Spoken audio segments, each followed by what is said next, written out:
ఓకేనా రైట్ అమ్మా అందరికీ నమస్కారం. ఈనాటి పత్రికా సమావేశంలో నాతో పాటు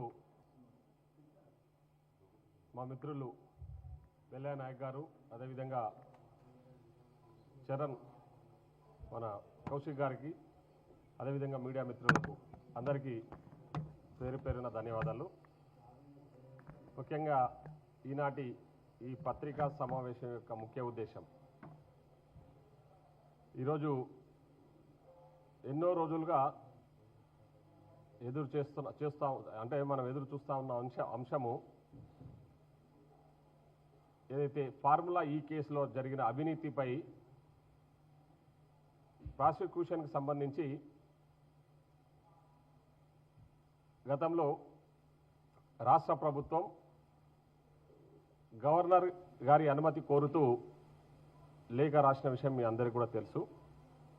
సో ఈరోజు ఆ ప్రాసిక్యూషన్కు అనుమతిస్తూ గవర్నర్ గారు ఈరోజే రిలీజ్ చేయడం జరిగింది. దానికి సంబంధించి ఈ ఫార్ములా ఏదైతే ఉందో ఆ కేసులో ఇన్వాల్వ్ అయిన నేరస్తులు ముగ్గురు, ఒకళ్ళు A1గా కేటీఆర్, A2 వచ్చేసి అరవింద్ కుమార్ గారు, అదేవిధంగా A3 ఇంకోసం X1.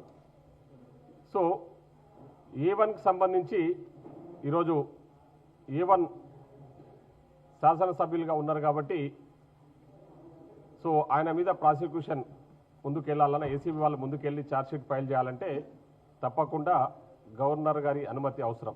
సో దానికి సంబంధించి ప్రభుత్వం చాలా రోజుల క్రితం గవర్నర్ గారి అనుమతి కోరుతూ ఏసీబీ వాళ్ళు గవర్నరు ఈయన A1 మీద ప్రాసిక్యూషన్కి అనుమతి ఇవ్వాలని చెప్పి గవర్నర్ గారు కొడితే గవర్నర్ గారు ఈరోజు అనుమతి ఇచ్చారు. సో అందరు ఏమనుకుంటుంటే A1గా గవర్నర్ గారు అనుమతి ఇచ్చేసారు, ఈరోజు కేటీఆర్ గారిని అరెస్ట్ చేయొచ్చు, కేటీఆర్ గారి మీద ఛార్జ్షీట్ వేయచ్చు అనే ఆలోచన చేస్తున్నారు. కానీ ఇక్కడ కూడా ఒక మతలబ్ ఉంది. స్టిల్ బీజేపీ పార్టీ కేటీఆర్ గారిని కాపాడే ప్రయత్నం చేస్తూ ఉంది. ఎందుకంటే దాంట్లో A1, A2 ఇద్దరు జాయింట్ అక్యూజ్డ్స్, అంటే ఇద్దరు అక్యూజ్డ్స్ ఉన్నారు. A2 కేంద్ర సర్వీస్కు సంబంధించిన వ్యక్తి, is an IAS officer Arvind Kumar. So Arvind కుమార్ను ప్రాసిక్యూషన్ చేయాలన్నా, అరవింద్ కుమార్ మీద అదేవిధంగా A1 మీద ఇద్దరి కలిపి ఛార్జ్షీట్ వేయాలన్నా కూడా ఖచ్చితంగా DOPT అనుమతి కావాలి.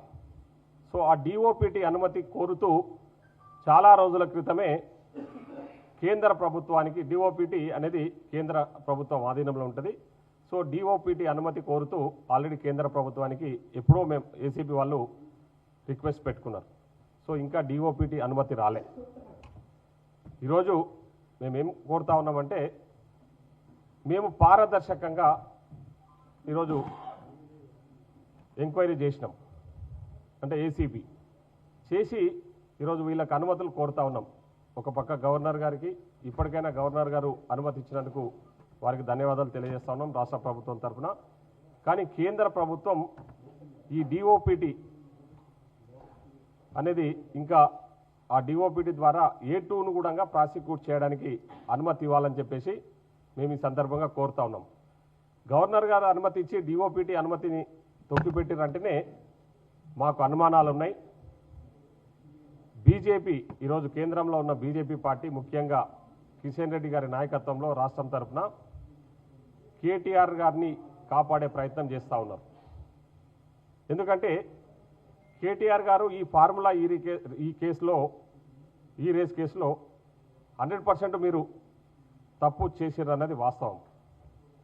ఫార్ములా ఈ కేసుకు సంబంధించి సీజన్ 9లో దాదాపు 150 కోట్లు ఖర్చు పెట్టిన ప్రైవేటు సంస్థలు ఎవరు కూడా రెండోసారి సీజన్ 10కు ముందుకు రాకపోతే నువ్వే నీ సొంత ఆలోచనతో ఎలాంటి ముఖ్యమంత్రి గారి అప్పటి ముఖ్యమంత్రి గారి అనుమతి లేకుండా, అప్పటి క్యాబినెట్ అనుమతి లేకుండా 55 కోట్ల రూపాయలను నీవు సొంతంగా దారాదత్తం చేసిన విషయం మనందరికీ కూడా తెలుసు. దానికి సంబంధించే ఈరోజు ఈ ఫార్ములా రేస్ కేసు రిజిస్టర్ అయిన విషయం కూడా తెలుసు.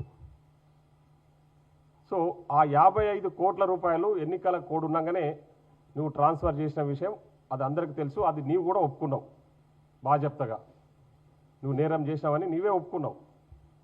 అవన్నీ కూడా ఇప్పుడు ఆ ఎవిడెన్సెస్ అన్నీ కూడా ఏసీబీ దగ్గర ఉన్నాయి. అవన్నీ ఉండగానే నువ్వు మాట్లాడిన మాటలు కూడా మా మీడియా మిత్రులందరూ కూడా తెలుసు. ఇది ఒక లొట్ట పీస్ కేసు, నన్నేం బీక్తారు, ఏమేమో ఉద్దరగప్పాలు కొట్టిండు కేటీఆర్ గారు మనందరికీ కూడా తెలుసు. సో నిజంగా ఇది లొట్ట పీస్ కేసు అయితే, నువ్వు నిజాయితీ పరుడు అయితే మేము ఒకటే అడుగుతా ఉన్నాం. నీవు ఇప్పుడు గవర్నర్ గారు అనుమతి ఇచ్చారు కదా, నువ్వు కోర్టులోకి పోకుండా, కోర్టులోకి పోయి కేసులు వేయకుండా నువ్వు ప్రాసిక్యూషన్కు సహకరించాలి. నువ్వు నిజాయితీ పరుడు అని చెప్తా ఉన్నావు కదా. ఇప్పుడే గవర్నర్ గారు అనుమతి ఇచ్చిన వెంబడే హరీష్ రావు గారు ఒక స్టేట్మెంట్ ఇచ్చారు.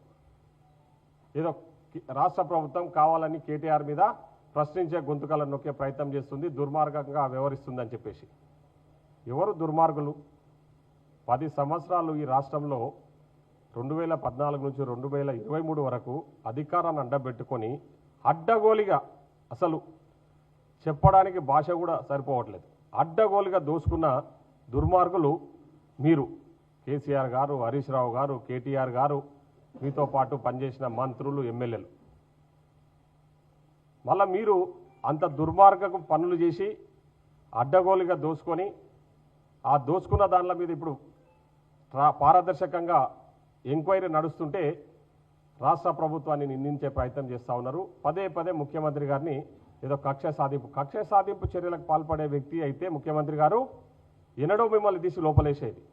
కానీ మా ముఖ్యమంత్రి గారు లా తెలిసిన వ్యక్తి, ప్రొసీజర్ తెలిసిన వ్యక్తి. ఆ ప్రొసీజర్ ఫాలో అయ్యి ఏదైనా జరగాలని వెయిట్ చేస్తూ ఉన్నాం తప్ప మేము కక్ష సాధింపుల చర్యలకు పాల్పడితే మీరు ఎవరు కూడా బయట తిరగరన్న విషయము అందరికీ తెలిసిందే. మేము మీలాగా దుర్మార్గంగా వ్యవహరించడం లేదు. మా ముఖ్యమంత్రి గారు అధికార దుర్వినియోగానికి పాల్పడడం లేదు. న్యాయబద్ధంగా, చట్టబద్ధంగా ముందుకు పోతా ఉన్నాం. మీరు చేసిన తప్పులు ఇప్పుడు అన్నీ ఒక్కొక్కటిగా బయటకు వస్తూ ఉన్నాయి. ఈరోజు ఫార్ములా ఈ రేస్ కేసులో అడ్డంగా దొరికిన కేటీఆర్ గారిని కాపాడడానికి నువ్వేదో ప్రయత్నం చేస్తూ ఉన్నావు పైన. కానీ వాస్తవం ఏంటంటే కేటీఆర్ ఎప్పుడు లోపలికి పోతాడా, ఎప్పుడు పార్టీ పగ్గాలు హస్తగతం చేసుకుందామనే ప్రయత్నంలో హరీష్ రావు గారు ఉన్నారన్నది అందరికీ తెలిసిన విషయమే.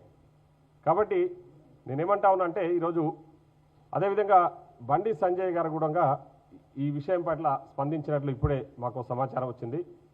సార్, మీ స్పందన బాగుంది, కానీ ఇష్యూ మీ దగ్గరనే పెండింగ్ ఉందన్నది మర్చిపోవద్దు. ఎందుకంటే ఇప్పుడు గవర్నర్ గారు అనుమతి ఇచ్చిర్రు, తప్పకుండా